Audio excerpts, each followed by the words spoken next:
Alright, so the machines are finally going again.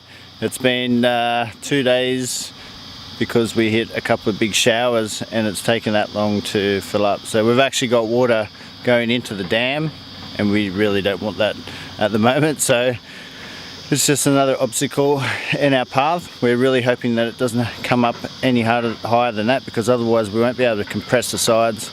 And as soon as you can't compress the sides, the material becomes saturated and it will just remain boggy for the entire time. So it's important to get the compaction right, and to do that we don't want any more water in the dam, and we need to have the right moisture content in the dam wall so that it will compress down. So it was only 30 mil, and you can see that because the water system's working already so well, a lot of the water's just still coming in through down into the dam, and it's been at least 24 hours since we've had maybe not quite 24 hours, but just 16 hours since we've had a decent shower. So as you can see, there's already a little bit of water down there. So